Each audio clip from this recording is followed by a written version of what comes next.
Sadhu, sadhu, sadhu.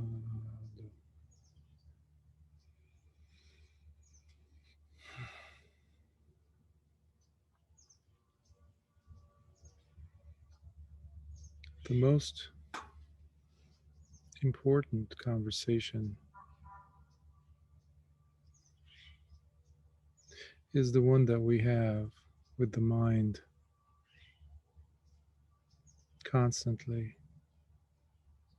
continuously.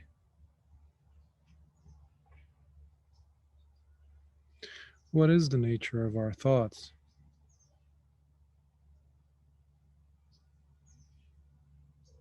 If we were to describe them to someone, how would they be portrayed honestly? What would be the feeling tone, the flavor of these thoughts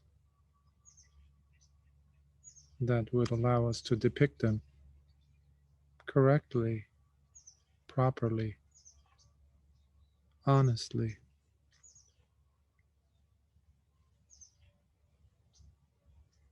Serenity or turmoil? Which one describes them best? The normal state of our mind. Serenity or turmoil? Peace or chaos? One of these two involves pain, suffering, dejection, angst, anguish, stress, while the other is the absence of all these and other kinds of painful emotions.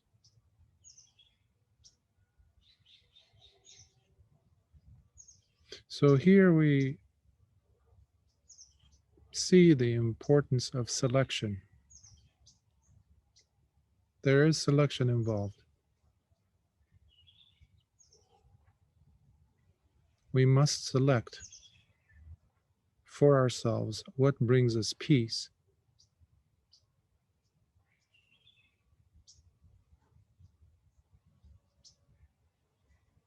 serenity, versus the mental and emotional upheavals. What are the thoughts that bring about more of the turmoil? And am I selecting them? Do I treat them with preferential treatment versus thoughts that bring about a sense of serenity? But choosing also or selecting is not enough. That's a good step, but it's not enough. There must be a striving, a deliberate striving put in place in order for us to move the mind from accepting that suffering is the norm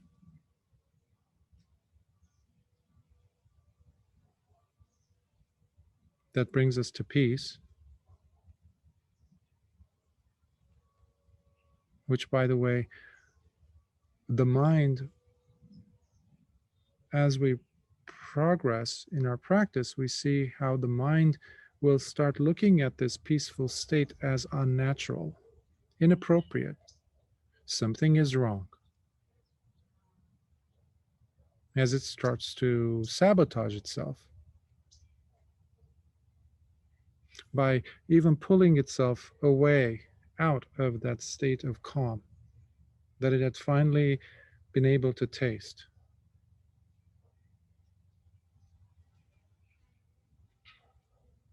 And then there's this sense of fear. Many people come in and say, why am I feeling this fear? Well, because somewhere in our past, the mind has perceived and anchored itself on the conviction that it is much normal to be in a state of turmoil than it is in the state of serenity.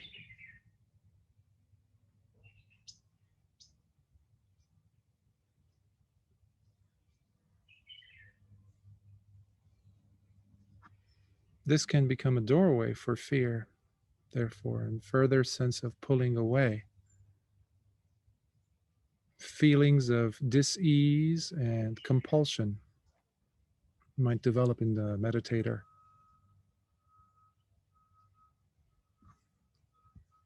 All of which necessitate the presence of the role of the teacher to guide the student through the thick and foggy marshes of these valuable stages that are necessary to be walked through by each and every one of us on our own, ultimately.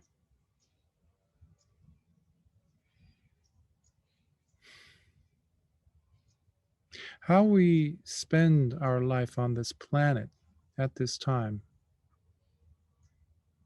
must be directed towards the most important thing that needs to be done for ourselves, making this a well worthwhile and a good life.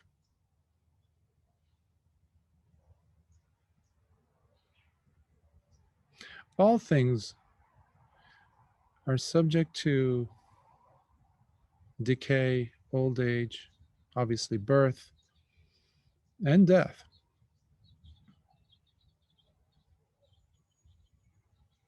So, what we strive towards and the rewards we seek in life, let us try to have them be those that are outside of the bounds of the limitations, the structure, the schema of birth, decay, old age, and death. But usually, the things that we select, the things that we dedicate our lives to, our energy, our conversation, the inner monologue in our brain, usually it's all directed towards things that are compounded, things that are conditioned, things that have a birth, will decay, therefore they will age, and then they will die. Meanwhile, we are left in misery because we've been holding on to these concepts.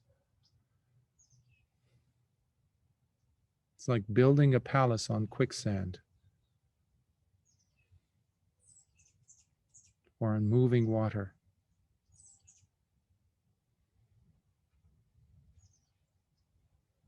We are very fortunate to still have the teachings available, the Dhamma, and the way to practice still available, where the Buddha's words are being spoken still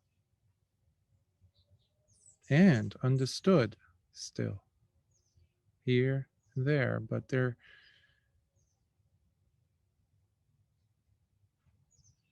not as abundantly heard or practiced.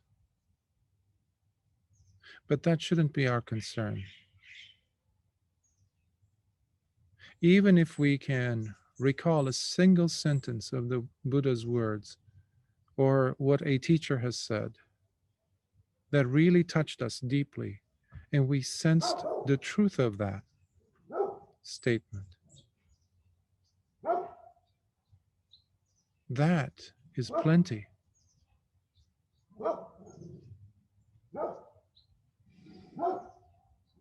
There will be far worse times in the world than this.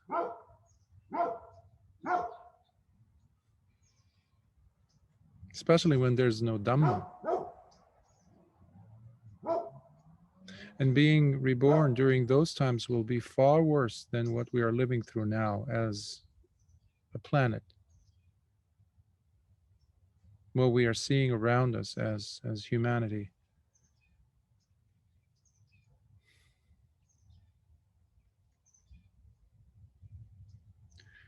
But we must remind ourselves that we're not here in this life, on this planet, to find ways to live forever in pleasure and comfort versus discomfort,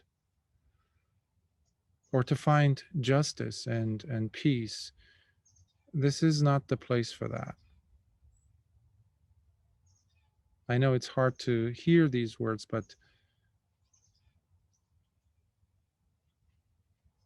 they have to be said because the facts about this planet indicate that these are nevertheless things that will and have been, will remain outside of our control.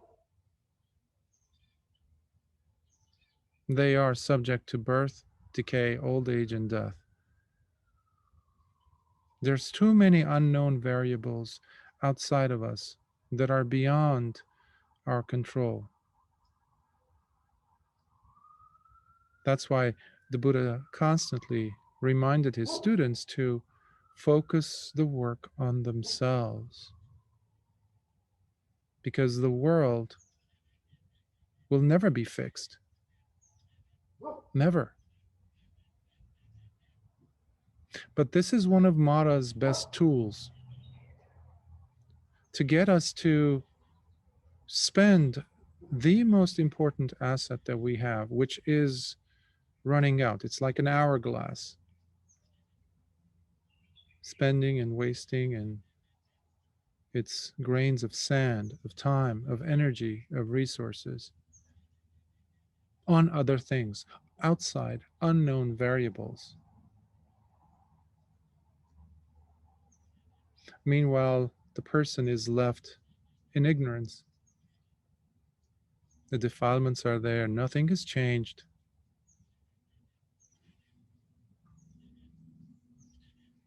So we can think of this planet as a testing ground, this life as a testing ground, to chisel out and perfect what we can and do control.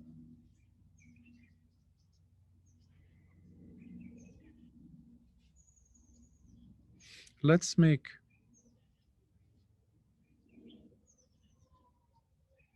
the inner conversation, whenever it is occurring, whenever it does happen, be one that involves just that work, the work that is about the person, us, the mind, being able to distinguish between the turmoil and the serenity, and always going after the serenity, seeking out ways to create that oasis for ourselves, the island, which requires tremendous striving. It's not a matter of just selecting and that's it. As we take good care of our thoughts, our speech, our actions, it requires constant endeavor, making each of these count.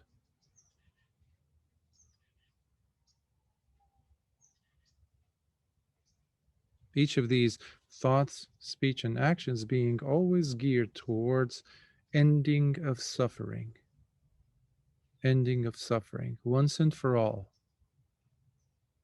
before we close our eyes for the last time in this life.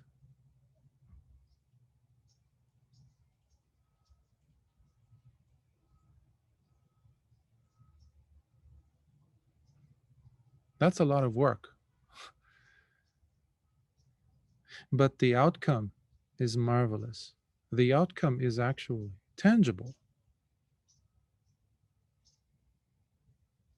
And once we do the work, it is not like the work that we would be doing outside in the world around us. Because the world is always going to end up having wars, injustice after injustice in one form or another, corruption,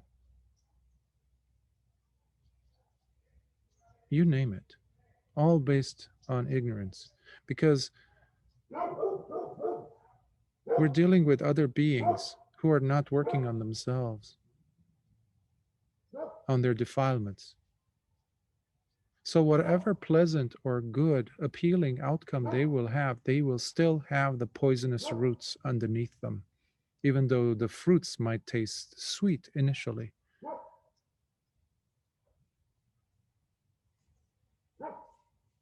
However, when we focus the attention on ourselves, that's the only person we have control over. The mind, that is.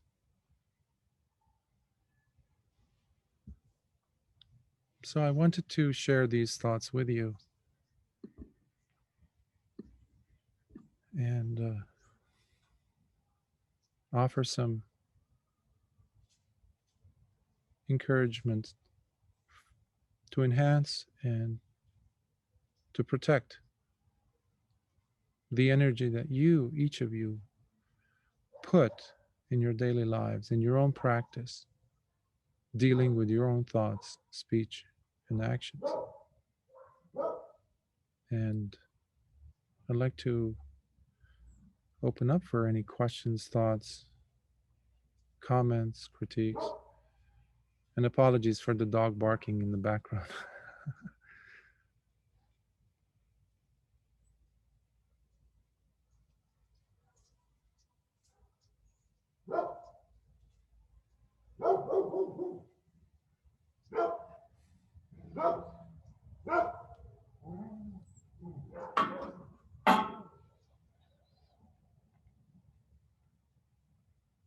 Any thoughts?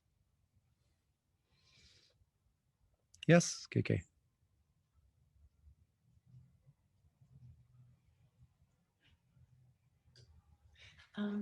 You said that we should just strive for the tranquility, inner peace, and not to get distracted, say, with, say, world peace or justice. But what if, the world peace and justice is also like an attempt for a person to try to do good? So when you see injustice happening to someone, so it seems not doing anything and just focusing on oneself, that seems to be not such a good form of selfishness. So I just want to hear what you have to say about that. Yeah, thank you for the question, first of all. I've addressed that question in different ways over the course of years because we have the tendency to think that by focusing the energy first on ourselves, on the mind first, and that would be a form of selfishness, not the good kind, because that would mean that we are either being indifferent, careless, cold towards the world, in a sense. But nothing could be further from the truth because most of these people who do go outside and first focus the attention on fixing the outside variables that are unfixable, as proven by history, um, already are functioning with the three poisons. So, my encouragement has been always to first work on oneself, seeing these three poisons, meaning greed, anger, or hatred, and the carelessness, or the ignorance, or delusion.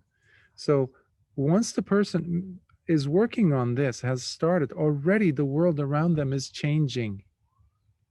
Instead of it being conditional in the sense that first let me go and fix the world outside of me, then I will have enough peace for me to sit there and meditate. I want to first see peace and justice around me in the world in order for me to find serenity, which has been the MO during the past, at least throughout my life, that I've been observing and watching the news um, since a very young age, actually. How are you hearing me? Yes, I agree with you. So, in other words, one have to work on oneself to make sure one has the wisdom meaning to be away from Yes. the three poison before one can attempt to do anything else, even Yes. in terms of helping other people and helping the world. Thank you. Hmm. Because it's so easy. It's so easy to for us to flaunt and to throw out their words. I mean, every country, every institution has these um, lofty terms like justice, fraternity, you know, fairness, truth. That's another one. Um, especially news agencies love these terms, like, but as experience indicates clearly, these things are so, far away from these ideals. Countries go to war on the premise that they are going to establish peace.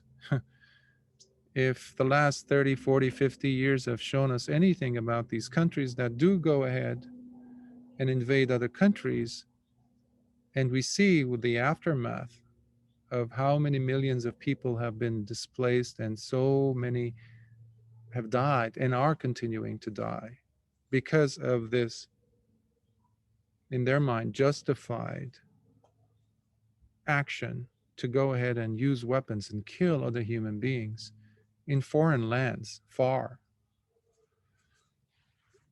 What were they? What were what was the impetus, the driving force?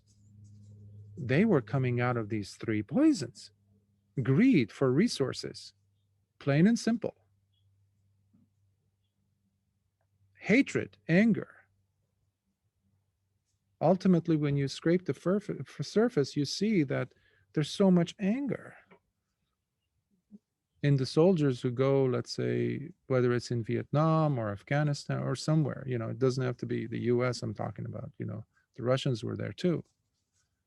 So, and when you look at a person who looks different from you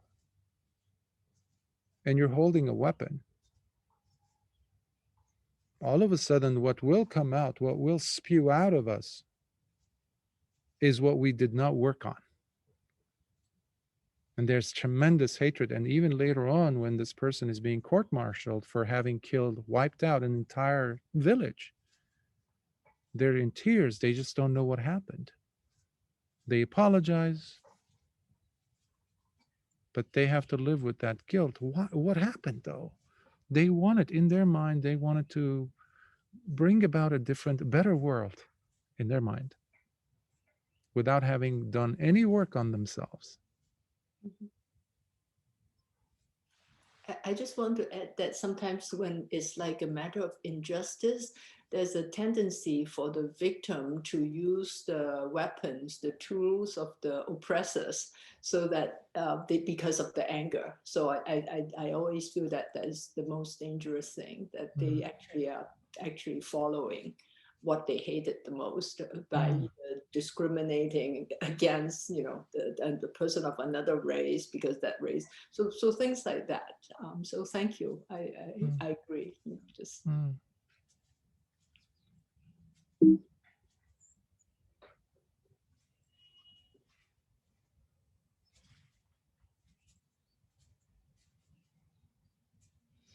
It does look bland when we work on ourselves. It's not as exciting, it's not as colorful, at least in the beginning. It's not as adventurous, it's not very appealing. Sitting there in your gray walled room, surrounded by books, maybe carving out a space and time for yourself to sit and practice. But being out there doing something visibly, it's very extroverted. The brain loves that, which creates not serenity, but the opposite of that. That's why when a person goes on retreats, their friends and family might say, "Where did you go? Which island did you go? Which vacation did you go?" "I just went for 10 days, a month, 2 months." Oh, by the way, we didn't talk. We were trying to maintain noble silence. What did you do? It's boring for the average person, for the mind. Let's just start with ourselves. And that's another reason why the first couple of days of a retreat are particularly tough, because we're trying to break away from the noise and the turmoil of life. And all of a sudden, we're looking for that phone, which we put in a Ziploc bag with our name on it and given them to someone to be handed to us a month later or something.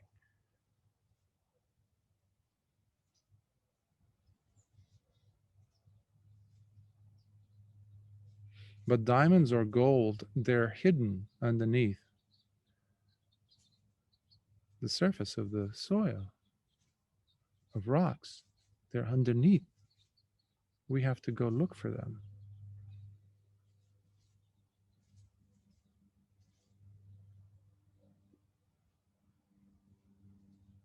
Yes, yes. I don't normally like to ask questions that I haven't thoroughly researched yet. And just yesterday, a question came up that I have planned to do more work on. But while we're talking about working on ourselves, it's maybe a little bit appropriate.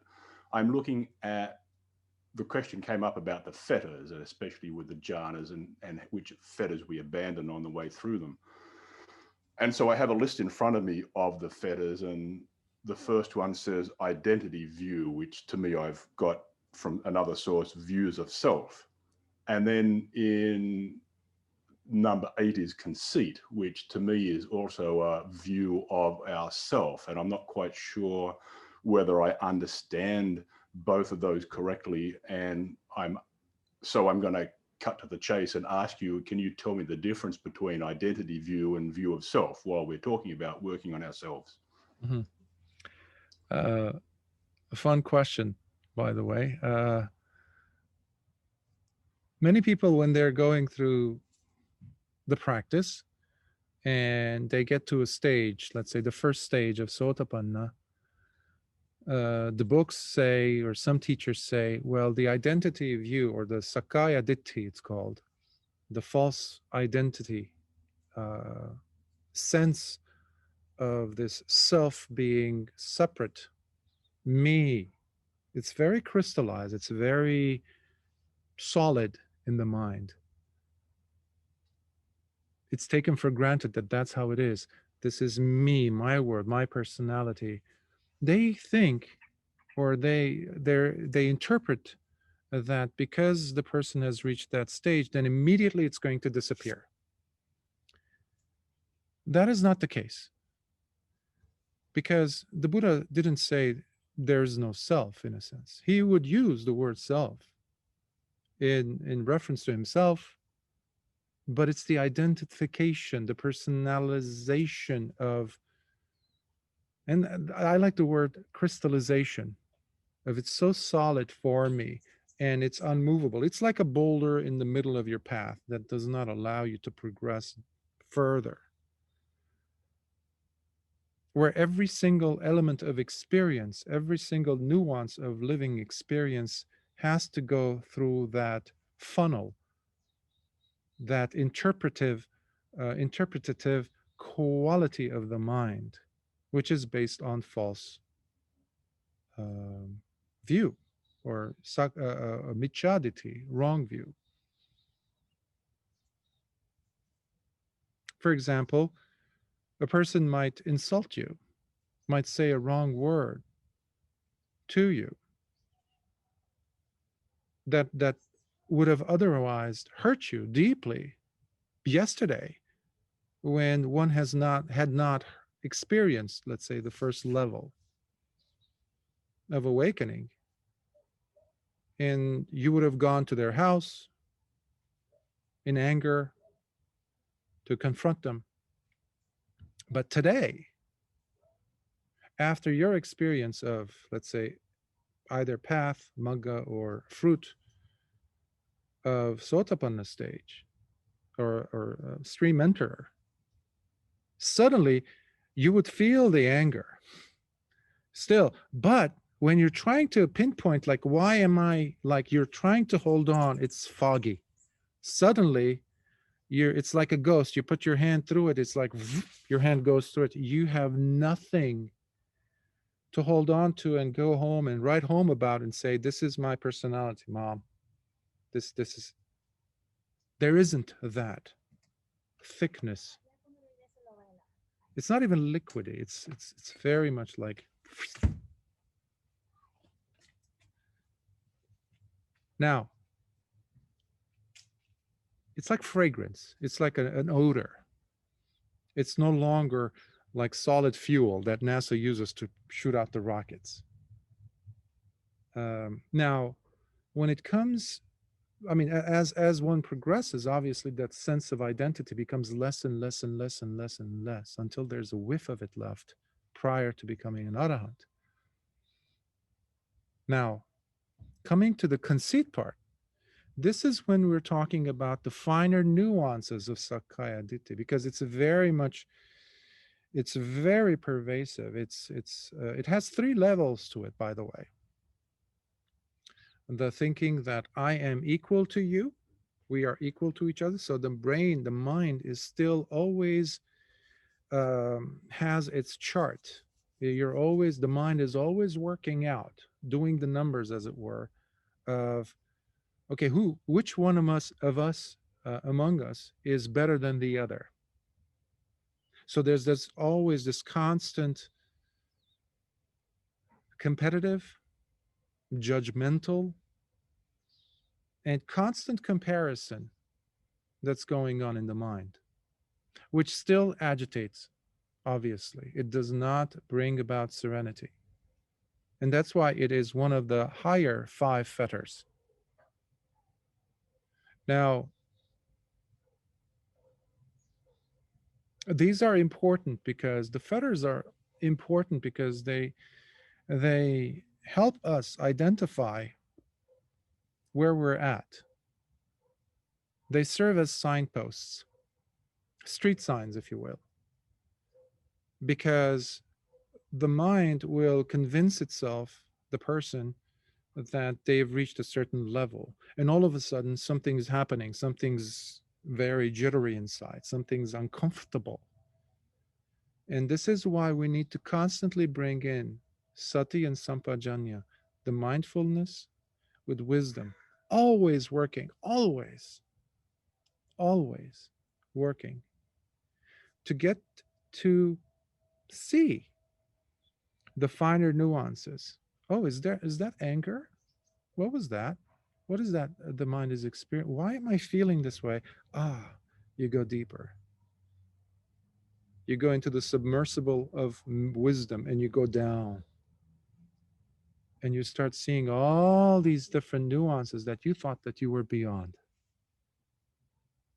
But slowly, they go from the grosser level, even conceit, mana.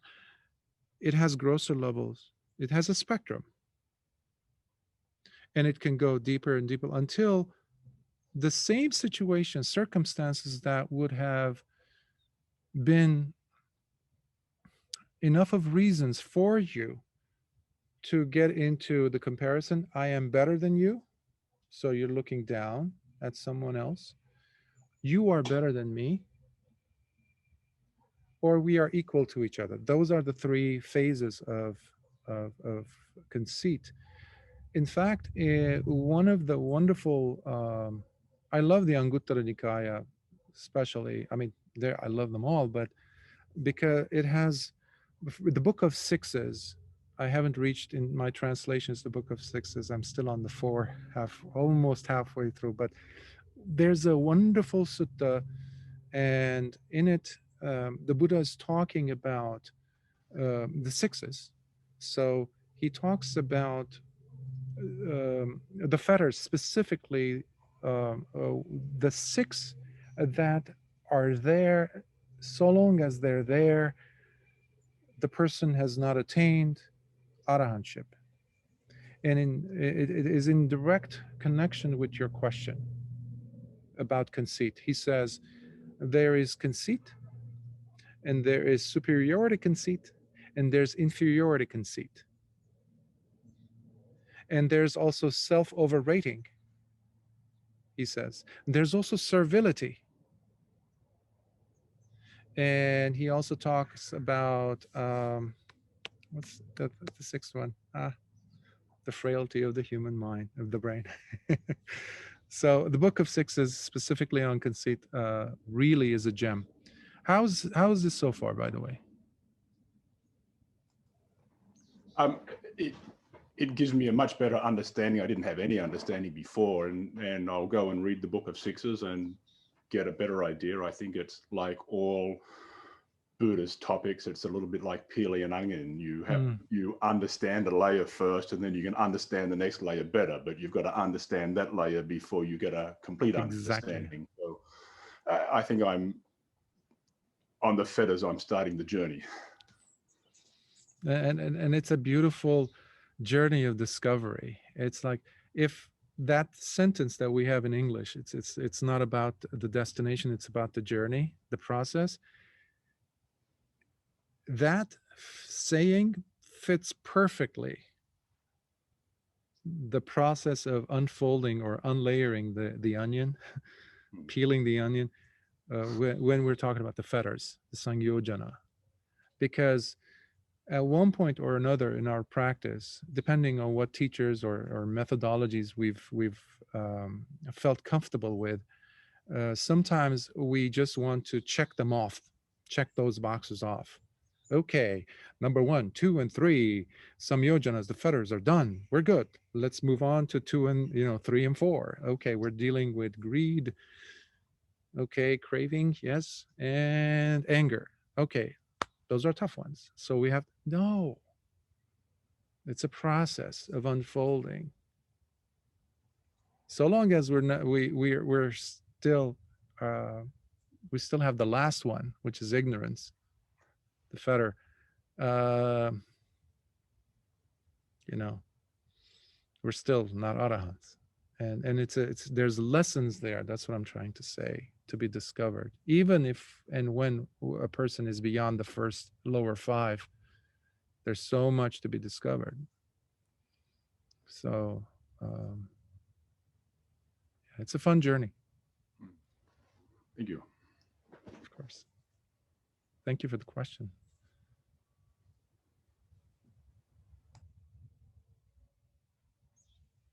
Any other thoughts, questions?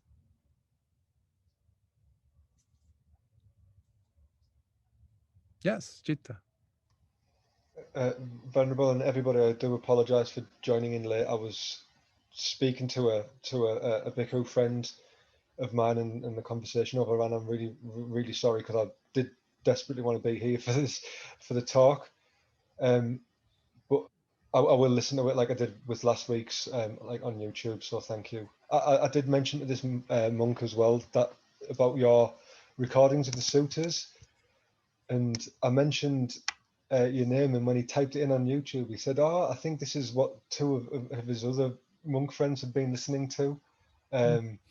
So it's just nice to know that it's that like there's a lot of people benefiting from it. So I just wanted to share that. But my sincere apologies for coming in late. I don't want to look disrespectful at all. Are you smiling? Yeah, now I am. Thank you. Good. No need to apologize. Please. Russell, did you have your hand up?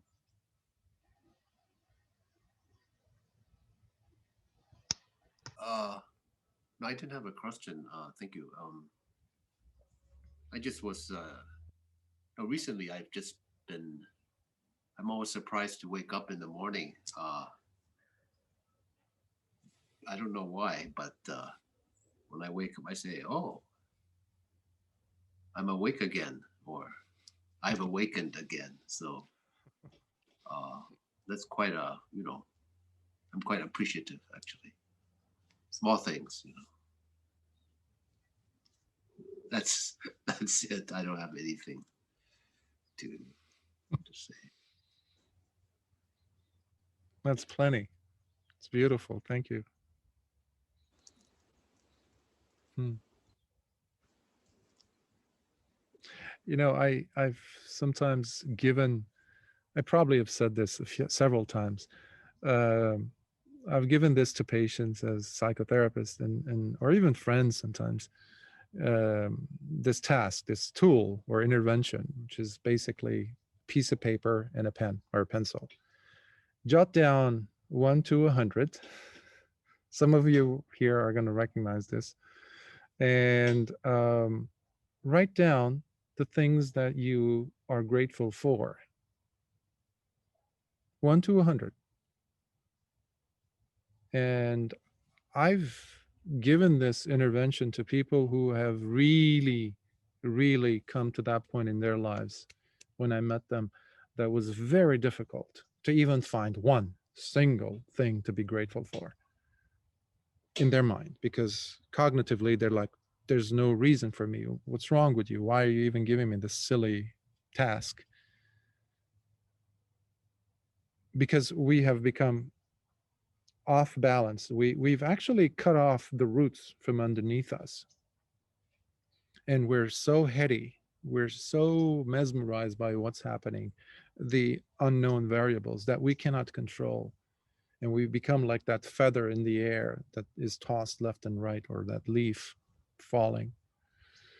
So, but then the simple fact of waking up in the morning,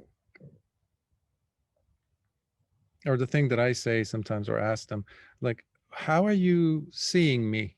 They're like, what? How are you seeing me? What are you using to see me, to look at me? And they're like, my eyes. How many do you have? 2.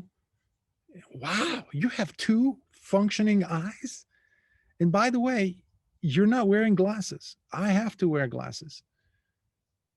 So slowly, slowly, the person gets what I'm trying to say. And those are like those tiny little shoots that you send down, and you start to anchor yourself again with roots. Now, what you said is extremely important about waking up and realizing that you've woken up.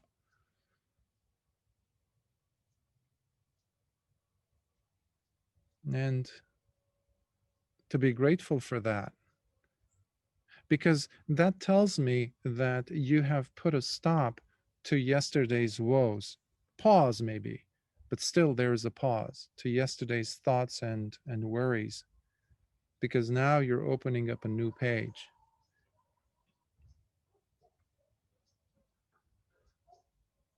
Let's maintain that sense of gratitude as best as we can. Any other thoughts, questions?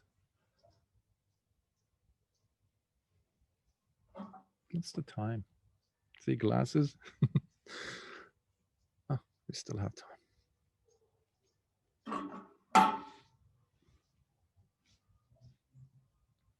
Yes, Upatissa.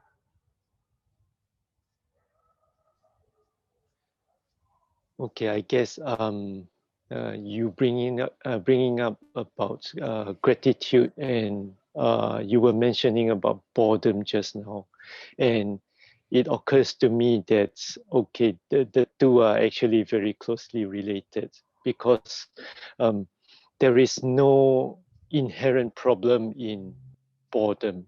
The problem actually lies with our inability to cope with boredom. Yeah.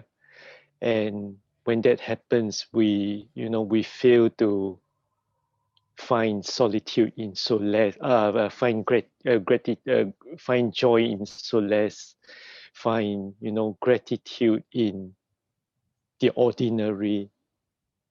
It's due to that we inevitably looks venture outwards towards the glamour and the clamor, the colors, the things that are eventful, that are adventurous, that are interesting, that are exciting. And well, it occurs to me that if you are at peace with yourself, with the ordinary, with the tranquility. I mean, and if you don't see the need to, to find something to you know, if you're self-sufficient with that, I mean, that's gratitude, isn't it? And that's, I mean, that's the element of nibbana. But I'm well, I before I listened to before I came to the Dhamma, I mean, it was not obvious to me at all.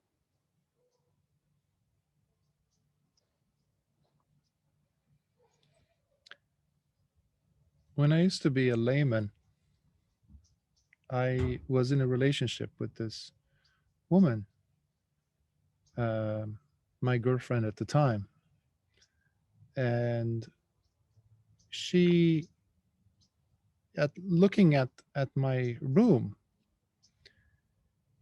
she said, "Why is this like this? Why is your room like this?" And I looked around and I said, "What do you mean?" She's like, "Where is this? Where's the dresser? Where's the mirror? Where's the extra stuff and this lamp or that and the pillows and the." And I looked stunned. I said, "This is perfect though for me. This is awesome for me. This I have a bed. There's enough pillows on it for me to put this heavy head on, and I have cover. That's enough. And I have a cupboard there, a cabinet, whatever I can put things in." "No, but you need more things. You need more stuff." And I'm a monk now. Now, I use that example because it's an extroverted example. It's an outside, but it reflects what the Dhamma allows the mind to experience and to find joy, where even the very fact that you've woken up in the morning is saying enough, is so much. There's so much juice there. So I remember when I got to my pilgrimage in India, actually, it was in Varanasi. And I got to my kuti, my room, tiny little room. And I go in and I unlock the padlock. I go inside and I see the most perfect room, because it was such a small bed with blue covers, blue sheets, and a mosquito net on it, and a very unpretentious pillow. And I was just, wow, this is just beautiful. It's just beautiful. It's better than a 5-star hotel room. Now, just like the cabinet, when we use a lot of, in the kitchen, when we use a lot of spices, things like that, to liven up the food, the eyes are always trying to liven up experience, but that's very superficial. It doesn't allow us to go deep into the purity, the essence of the living experience. Another something that really is striking that takes place is during retreats, when I ask people to get up and do the walking meditation, and I tell them to pay special attention to their eyes. Where are their eyes going? Especially when they are supposed to have their eyes be about 5 feet in front of them. But something interesting happens, because your eyes all of a sudden become seduced by this hole in the wall, by this very boring line or pattern, or even a drawing or a picture. Suddenly, it's so tantalizing, it's so seductive, and your eyes want to go there. Why? Because the mind is bored. But even that boredom can be a wonderful tool to anchor you in satipatthana, to bring you back into the awareness, to see with mindfulness, to see. That's when we start doing vipassana, where there's wisdom. And even that tendency for the, excuse me, for the eyes to go away from where they're supposed to be looking and looking at that crack in the wall. And if you're able to catch that, that can be a moment of nibbana. That's why I am a firm believer that every and any moment is perfect time to enter into nibbana. Every moment. Any moment is a perfect entryway, a doorway to experience nibbana. And we see this in the teachings of Lord Buddha for 45 years, where he would just be nudging, just like, getting the person to just, and voila. But it takes striving, it takes effort, it takes choosing. Yes, it takes selecting, it takes efforting to sit there in your so-called bland, boring room and just find a universe there. Especially when you are engaging, you're seeing how these nuances are working, and you're seeing the sangyojana, the fetters. Earlier we were talking about conceit. You see how conceit is forming, how relationships themselves are like the soil, the nutrients, for either conceit to develop or for us to see the conceit developing. See the difference? It's like fine surgery, yeah, that we're doing with the mind.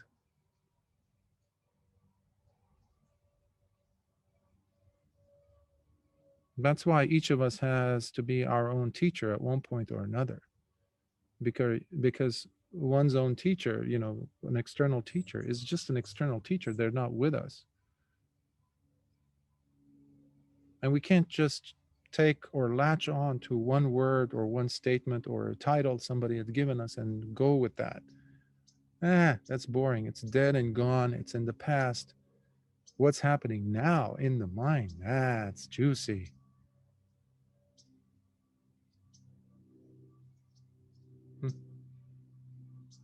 Any other thoughts, questions, comments, critiques?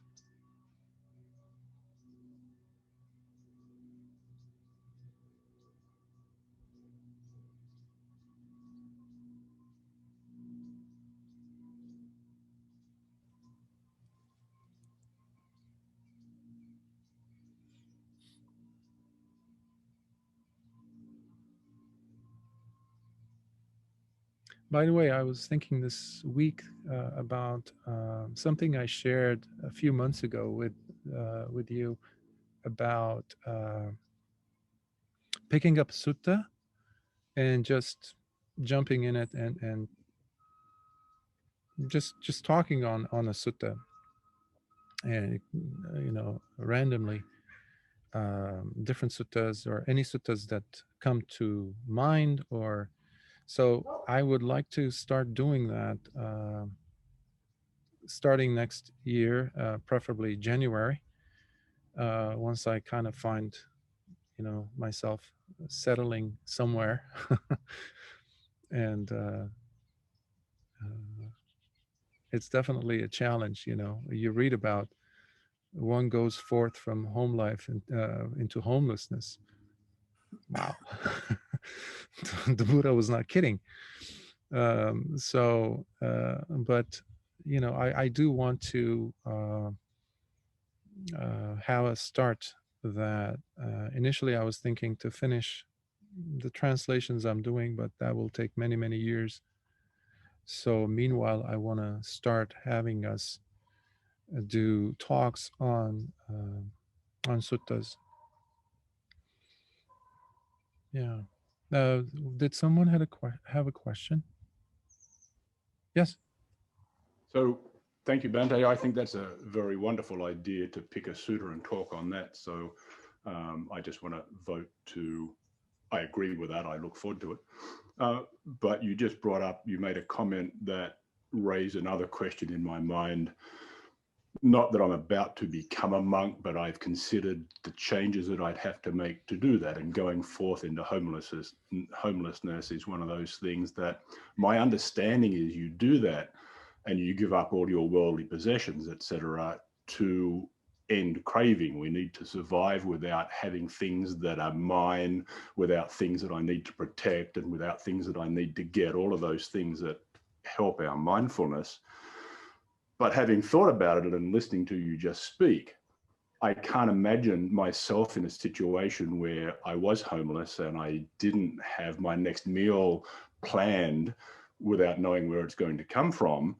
I can't imagine that I'm giving up craving, because there's always going to be some level of concern about where I'm going to go. You know, even when I am bunking down in someone's woodshed for the night, and there's all the fleas in the straw that I need to deal with when I'm trying to sleep.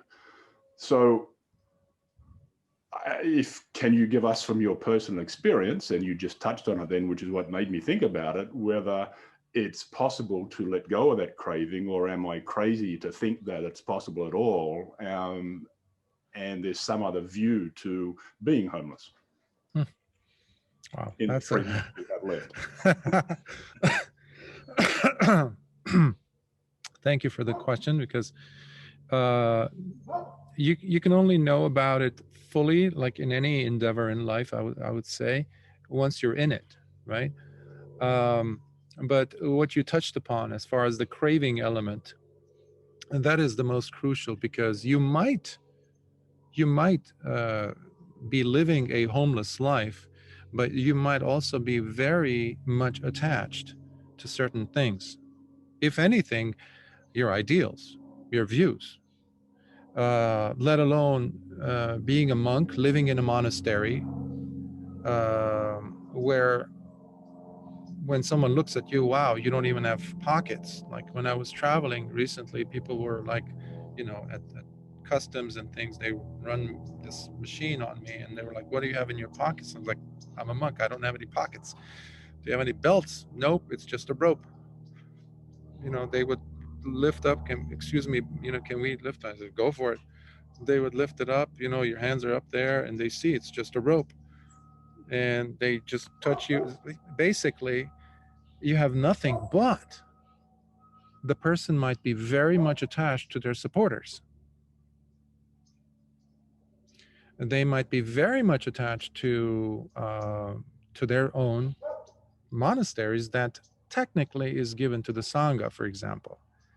But when you go to their monastery and they happen to be the abbot, and you enter and you sit in front of them, and you see that they are pretty much like the modern day Kublai Khan, expecting you to bow to them, and everything that happens, everyone who breathes, they need to know, and they have to be in charge. Wow.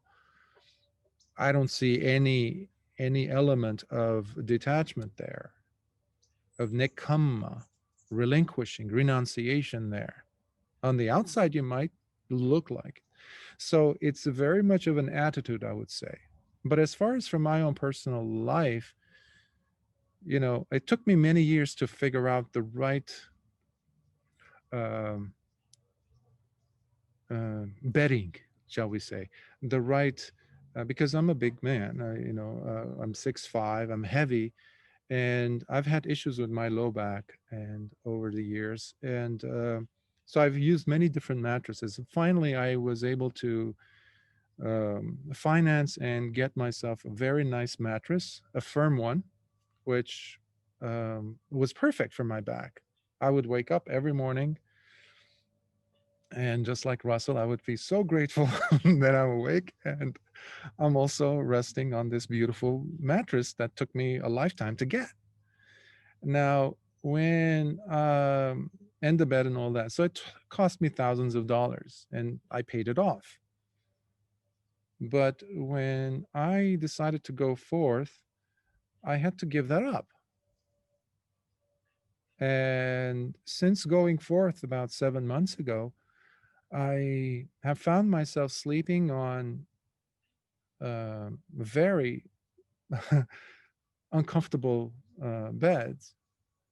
But those, each of those were opportunities for me to check and recheck. Okay, yes, yes, we do have. There is this body, and it does need to have itself, taken care of, food, etc. Um, so that would necessitate that I do a little bit more stretching, for example. Maybe add some clothing underneath me to kind of create some softness when I was sleeping on these, um, I guess, wood, plywood, and things like that. But it's these are all opportunities. Now, we are not. Having said that, we are not living at the time of the Buddha. I'm not. There are some monks and who insist that we should not touch money, for example. And this has to do with one's own upajjhaya or preceptor, what the preceptor, while you're ordaining, will allow and will not allow. So in my case, I was allowed to handle money as well as to teach. Because if I was not going to be allowed to teach, I was going to leave the ordination ceremony. And my preceptor was, no, you can go ahead and you can forego the training because initially you need to have anywhere from 2 to 5 years, uh, 5 years specifically, to be with your preceptor. But I had already done my training for over 30 years or so. So, and they had already questioned me this and that. But as far as certain things that have to do with the minor rules, I always say come back to the state of mind. Because what do you do when you are you're given a portion of money, some dollars? Um, I know some bhikkhus who don't want to touch the actual currency, but they will take the money if it's in an envelope. They will take it in if it's a check. Even Thai forest, very notable ajahns, luangpors actually. After they talks, you would see them walk away. As they're walking away, even while they were giving the Dhamma talk, they were being given envelopes of money. Now, if the ajahn or luangpor did not accept that, how will these monks live? So we have a tendency of idealizing sometimes. Now, is it doable? Is it possible for a bhikkhu to live as the Buddha lived? I think yes. But the challenges are great, and you must definitely seclude yourself in the forest somewhere, but not too far, because you do need to have access at least a kilometer walking to the village, let's say, or have people who come and support you. But these are outside factors. I think the crucial thing is what you mentioned. Does the mind have craving? Because in India, you have sadhus who walk around naked. They have nothing. Long hair, dreadlocks and all that. But you would see them sometimes having this piece of cloth, and on the cloth there are all these badges, government given badges, military or whatever. And you would ask them, what is this? And they say, oh, I was given this by the municipality. I was given this by the government for excellent service for 40 years. What have you given up? Really? And the Buddha actually, there's some suttas where the Buddha mocks these individuals. There's one particular person who comes and he's supposed to be a sadhu type. And the Buddha talks to him and he always says, Gahapati. He always says, householder. And this really upsets this man. And he says, you keep referring to me as a householder, but you see me as a monastic. And the Buddha has some lovely words for this man, because he just says exactly, in a sense, what we were talking about. Like, you still go and eat with your family, he says, every day. And you always look for choice food. You still look for the best beds. You still enjoy this, and you're still looking for that. So what really makes you a sadhu? And you still want to have sex, you know? Of course, the major rules have to be kept unshaken. That's why the Buddha said there's minor rules and major rules. And before his death, he had told Venerable Ananda, his confidant, his attendant, that if and when the Sangha finds it suitable, they can absolve whatever, if not all, of the minor rules. And but out of protecting of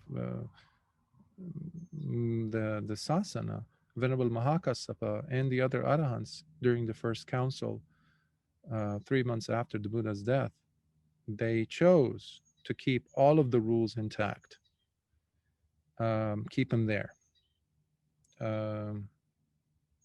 So wisdom has to be applied, like in anything.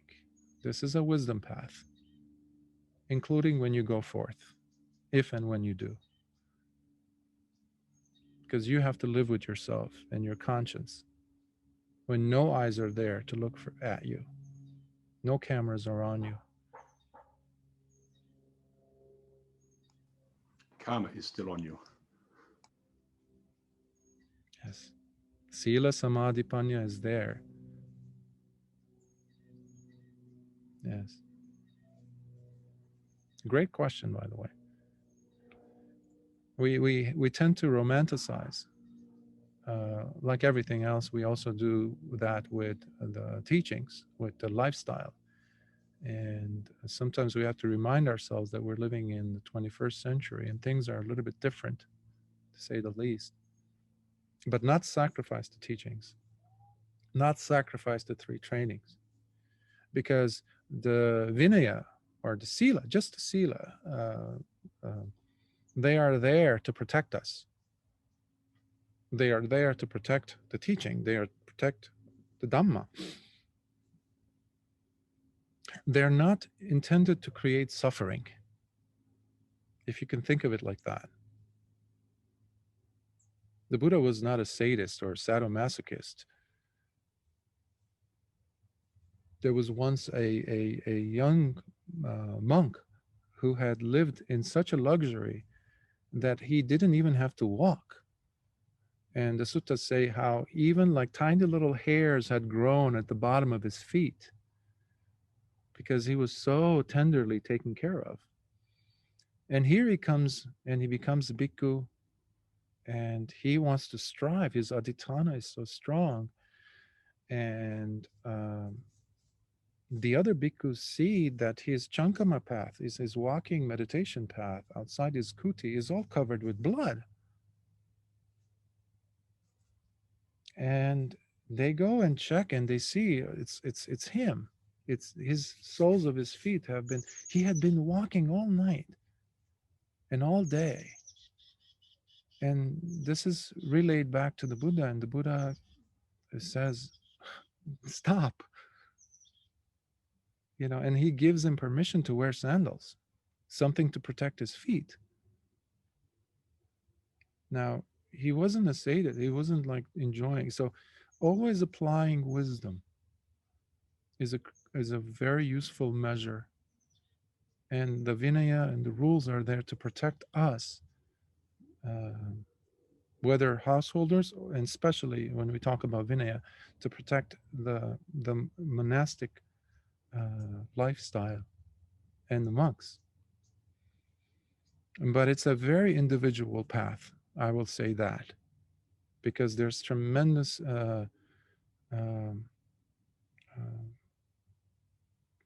presence of that not being the case with many. We have to be honest and straightforward with that. So the Vinaya is practiced on an individual level. I see it like that. So I hope that helps.